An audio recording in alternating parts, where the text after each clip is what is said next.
우리는 올 한 해 동안 지옥과 열방을 향해 복음의 빛을 비추는 교회라는 표를 정하였고, 또 이번이 세 번째 시리즈 설교로 접하게 됩니다.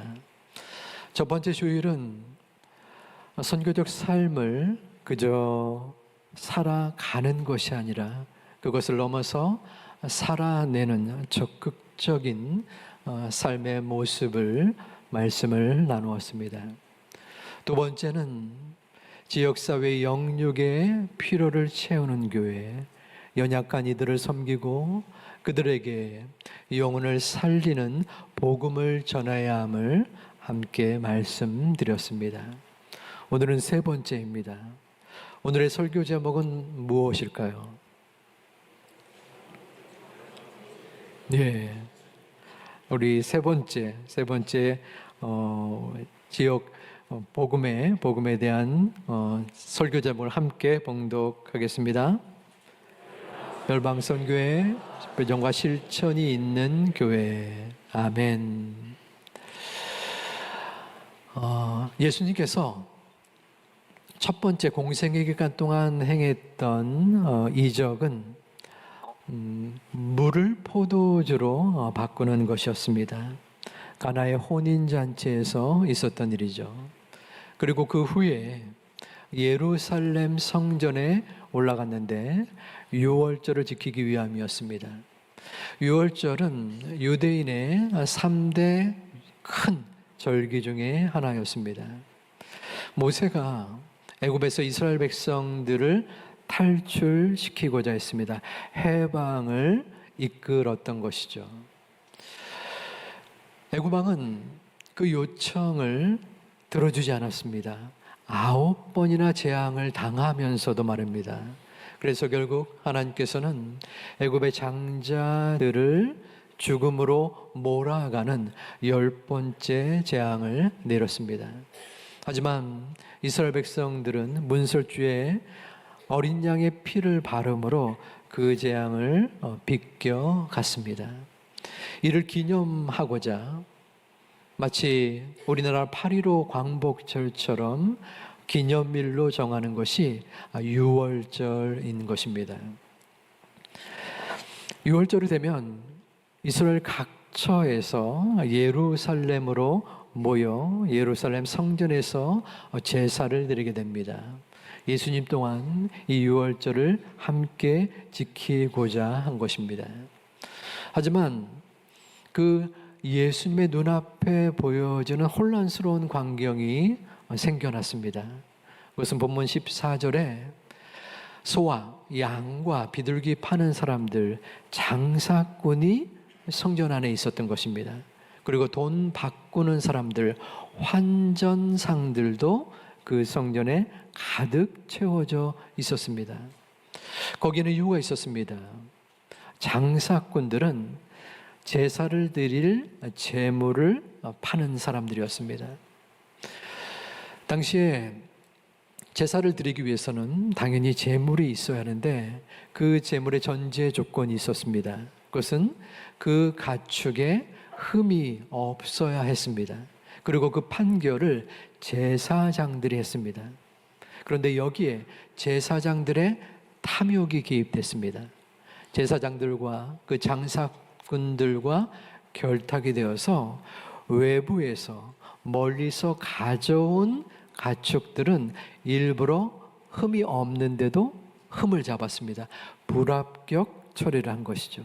반대로 성전에서 파는 제물들은, 가축들은 무조건적으로 합격을 시킨 것입니다.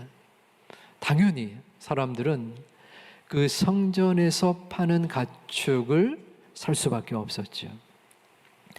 환전상들도 마찬가지였습니다. 당시에는 성전세를 내야만 했습니다. 20세 이상의 남자들은 무조건 반세겔의 성전세를 내야 했는데, 이것은 성인 남자가 하루의 품삯 중에서 이틀치의 내용 또 분량이었습니다. 그런데 문제는 또 이 성전세를 로마 화폐 화폐로 낼 수 없었고 성전 안에서 통용되는 성전 화폐로만 받았습니다. 그러니까 또 역시 당연히 이 환전을 할 수밖에 없었던 것이죠. 그런데 이 환전 수수료가 12.5%나 되는 골이었습니다. 높았어요. 그러므로 이 환전상들의 또 착취가 이 가운데 있었던 것입니다. 이처럼 예수님께서 성전에 들어오자 그 같은 모습을 보시고 제사에 필요한 제물을 파는 것 그리고 돈을 바꾸는 것 그 외형적인 모습보다 그 이면에 담겨진 성전을 어지럽히는 광경 가운데 예수님께서 분노하신 것입니다. 예수님은 채찍을 들어서 그 가축을 몰아내시고 그 환전상의 상을 엎어버리십니다. 그리고 16절에 아버지의 집으로 장사하는 집을 만들지 말라 꾸짖습니다.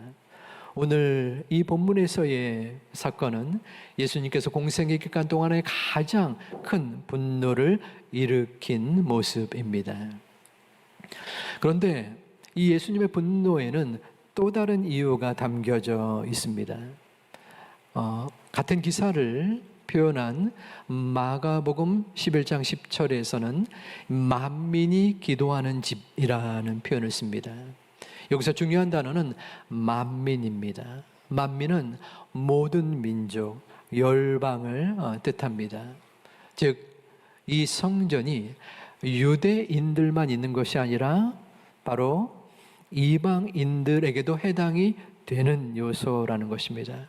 이방인들을 위해서도 이 제단에서의 기도, 성전에서의 예배를 허용했던 것입니다. 하지만 이 성전에서 장사를 함으로써 이 이방인들의 제사를 침범하는 광경이 나타난 것입니다. 장사꾼들이 있었던 정확한 장소는 사실 이 성전 건물은 아니었습니다. 이방인의 뜰이었습니다. 이 성전을 좀 더 자세히 살펴보면 성전 문을 열고 들어가면은 이 제사를 드리는 성소가 나타납니다. 그리고 그 중에 높은 건물은 오직 대제사장만 들어갈 수 있는 지성소인 것이죠. 이 성소 건물 옆쪽이 바로 이방인의 뜰입니다. 그런데 그 이방인의 뜰은 작은 공간이 아니었습니다. 아주 큰 규모의 공간이었습니다. 즉, 당시에 이 이방인의 뜰을 만든 이유가 있었습니다. 그것은 이방인은 제사를 드리러 이 성전 건물 안에 들어갈 수 없었어요. 그래서 이 이방인이 성전에 들어가거나 혹은 이방인을 데리고 성전에 들어가게 하는 유대인은 사형에 처하기도 하는 엄격한 규율이 있었습니다. 하나님께서는 제사를 드리지 못하는 이방인들에게 이방인의 뜰을 만들어서 제사를 드리고 기도할 수 있게 해 준 것입니다. 예수님은 이방인의 뜰을 보면서 하나님을 경외하는 이방인을 찾았습니다. 하지만 거기에는 이방인이 없었습니다. 아니, 이방인이 있을 수 없었던 것입니다. 왜냐하면 그곳에는 유대인들 그리고 장사꾼들과 환전상들이 그 자리를 차지하고 있었기 때문입니다. 그러므로 이방인이 예배드릴 수 없었고 예수님은 이에 대하여 분노하신 것입니다. 그러면 이 이방인의 뜰에서 유대인들은 무엇을 하고 있었을까요? 이방인들에 대하여 관심을 갖고 있는 예수님의 마음을 헤아려서 이 이방인들의 구원을 위한 기도 모임이나 전도 전략을 짜고 있었을까요? 아니었습니다. 유대인들은 이방인에 대하여 무관심했습니다. 그들은 자신들이 받을 이득, 자신들이 이 땅에서 받는 복만에 대하여 관심을 가졌습니다. 그들은 이방인들에게 다가서지 않았으며 이방인들이 하나님을 만나는 것도 방해를 했던 것입니다. 그럼 우리 교회의 모습은 어떠합니까? 우리들은 어떠할까요? 교회는 하나님의 성전이고 지금도 만민이 기도하는 집입니다. 우리는 유대인들보다 더 나은 모습을 보여주고 있습니까? 먼저 우리의 신분을 살펴보겠습니다. 우리는 성경적 관점에서 보면 이방인입니다. 오직 이스라엘 유대인만 구원받는다라는 선민 사상에 따르면 우리는 구원받을 자격이 없는 존재였습니다. 하지만 이방인을 사랑하시고 구원하고 싶어 하시는 하나님의 사랑으로 인해 우리는 하나님의 자녀가 된 것입니다. 그렇다면 열방을 향한 이 구원의 특혜를 받은 우리가 이 이방인들을 향하여 받은 복을 나누어 주고 있느냐는 것입니다. 만일 예수님께서 지금 인천 제2교회 안에 오셔서 야, 너희가 이 열방 선교를 온전히 행하고 있구나 라고 웃음을 띠며 칭찬하실 만한 수준일까요? 과연 우리들은 성전 뜰에서 장사를 했었던 그 유대인들보다 낫다라고 여길 수 있습니까? 우리는 우리보다 못 사는 나라에서 오는 사람들에 대하여 나보다 못나 보이고 나보다 자격이 없어 보이는 사람들, 나보다 돈이 없어 보이는 그분들에 대한 은밀한 우월감을 느끼거나 혹은 그들에 대하여 무관심을 갖고 있지는 아니하십니까? 예수님은 가장 그 사역의 우선순위를 어디에 두었습니까? 그것은 열방을 향한 복음 전파입니다. 우리 사도행전 1장 8절 말씀을 우리 함께 봉독하겠습니다. 오직 성령이 너희에게 임하시면 너희가 권능을 받고 예루살렘과 온 유대와 사마리아와 땅 끝까지 이르러 내 증인이 되리라 하시니라. 아멘. 예수님은 복음 전도에 대해 사명을 주시면서 너희가 예루살렘 유대인뿐 아니라 유대인이 멸시하는 사마리아인 그리고 이방인들에 해당되는 로마와 서남 아시아를 넘어서 땅 끝까지 복음을 전해야 된다라고 명하고 계십니다. 여기서 땅 끝까지라는 것은 문자적으로 지구상으로 갈 수 있는 최고의 끝까지라고도 할 수 있으나 우리가 접근하기 힘든 문화적으로 선교를 이루기 힘든 곳까지 포함할 수 있습니다. 예수님은 우리에게 분명하게 말씀하십니다.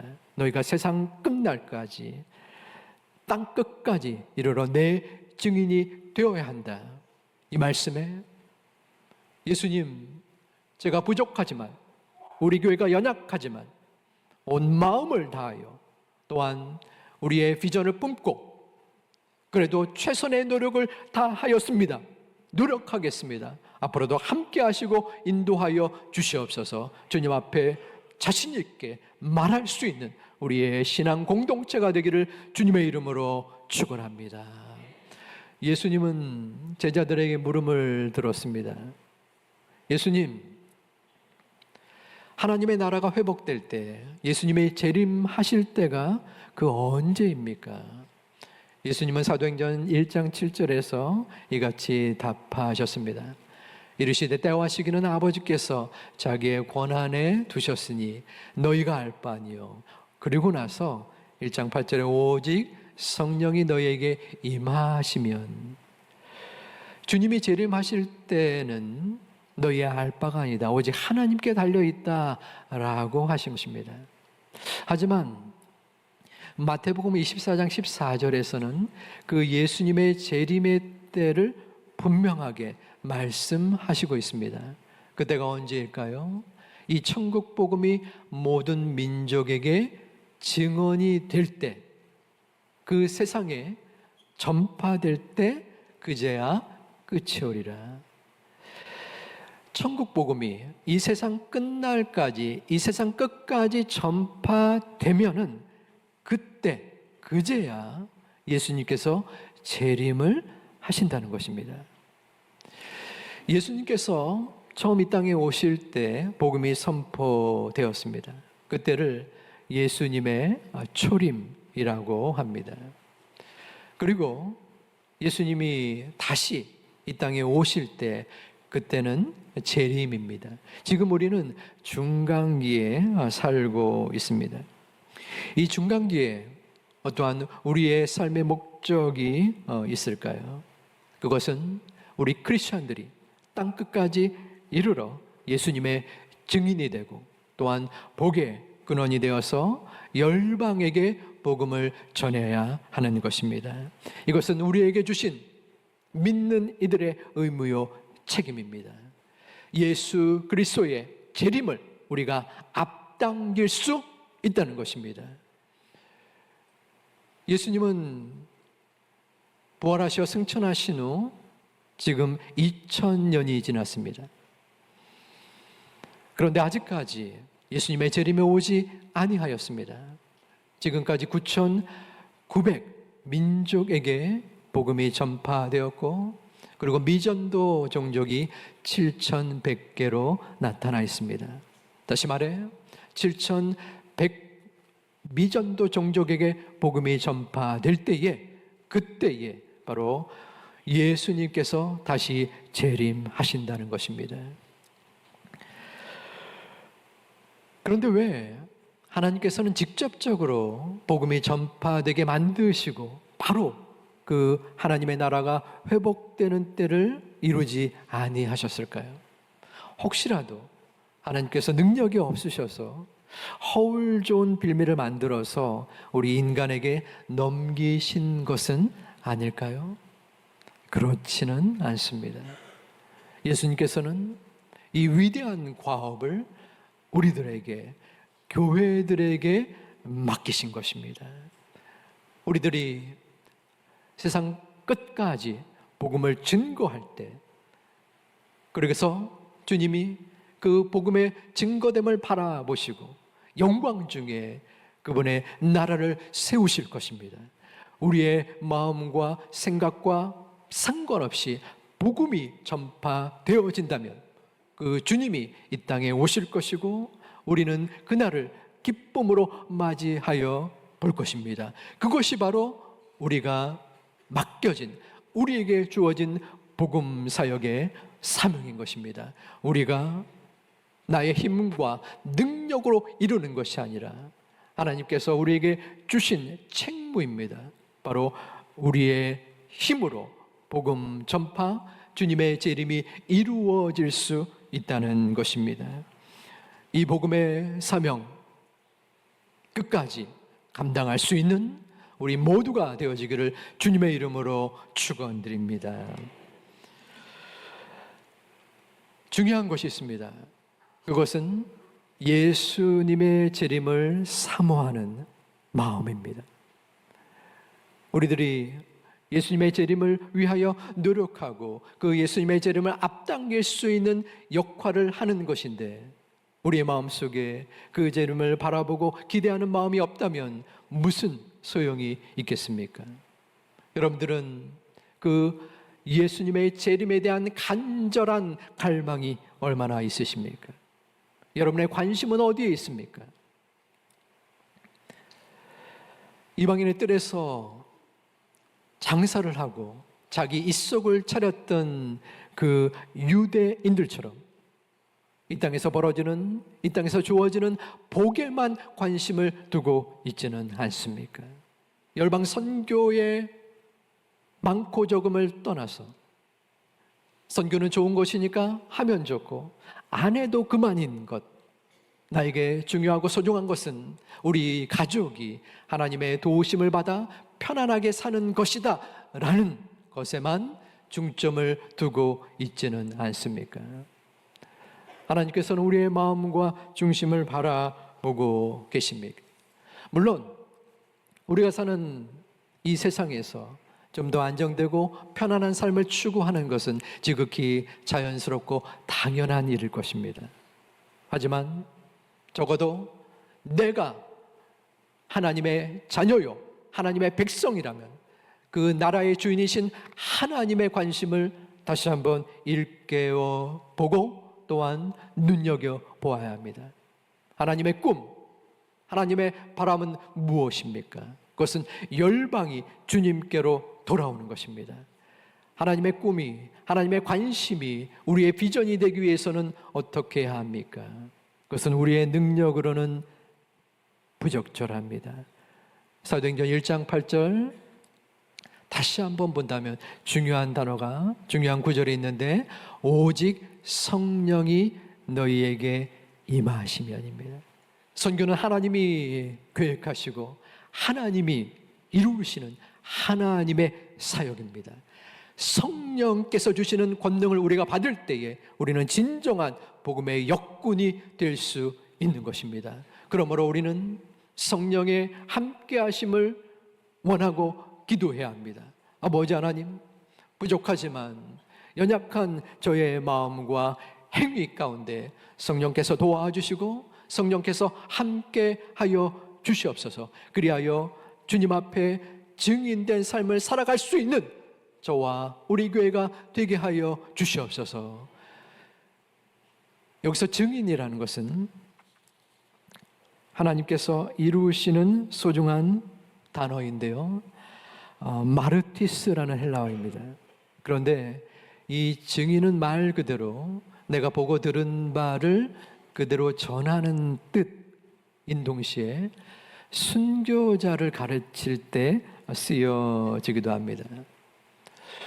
우리는 복음의 증인, 순교자들을 많이 접하고 만났습니다. 140년 전 인천의 제물포항에 아펜잘러와 언더 우드 두 분 선교사님의 증인을 통하여 우리는 복음을 들을 수 있었습니다. 우리 교회가 파송하고 후원했던 고 박동주 이온건 선교사님 두 분의 증인을 통하여 우리는 선교의 흔적들을 바라볼 수 있었습니다. 지금 여기에 모인 우리 모두도 하나님의 증인입니다. 선교적 삶을 살아내는 증인입니다. 지역사회에 영육을 채우는 증인입니다. 열방 선교의 비전과 실천이 있는 증인임을 믿습니다. 그 증인의 모습을 우리는 다시 한번 생각해 보아야 합니다. 나는 하나님 앞에 예수 그리스도의 증인인가? 증인은 누구입니까? 보고 들은 바를 전하는 것입니다. 그렇다면 증인이 보고 들은 바가 없는데 무엇을 전합니까? 무엇을 증거합니까? 내가 느꼈던, 내가 보았던 하나님의 사랑, 하나님의 은혜, 하나님의 강권하심과 역사하심을 분명히 증인으로서 간직할 때에 그 사랑과 은혜를 과감하게, 담대하게, 기쁨과 감사로 증언할 수 있는 것입니다. 다시 한번 묻습니다. 나는 예수 그리스도의 증인인가? 내 마음속에 기꺼이, 그리고 어떠한 삶의 고충과 괴로움과 이 세상의 인정을 받지 못할지라도 기쁨과 감사 그리고 눈물로써 전할 수 있는 증인된 마음이 나에게 있는가? 저는 말씀을 준비하면서 기도하였습니다. 하나님, 저에게 이 선교적 삶을 살아낼 수 있는, 이 열방 선교를 향할 수 있는 믿음의 마음을 허락하여 주시옵소서. 내 마음속에 아직도 생각되어지는 이 땅에 대한 마음과 흐트러짐과 부족함 속에서도 하나님이 저를 만져주시사 가라 하면 그 가라 하는 말씀에 순종할 수 있는 결단의 마음을 허락하여 주시옵소서. 이것은 우리의 마음이 아닙니다. 내 생각과 판단이 아닙니다. 물론 우리는 이 땅에서 사는 동안 가족을 위하여, 나를 위하여 수고하고 또한 간구하고 하나님의 은혜를 구하는 자입니다. 그럼에도 우리는 우리의 신분을 재확인해야 합니다. 나는 누구인가?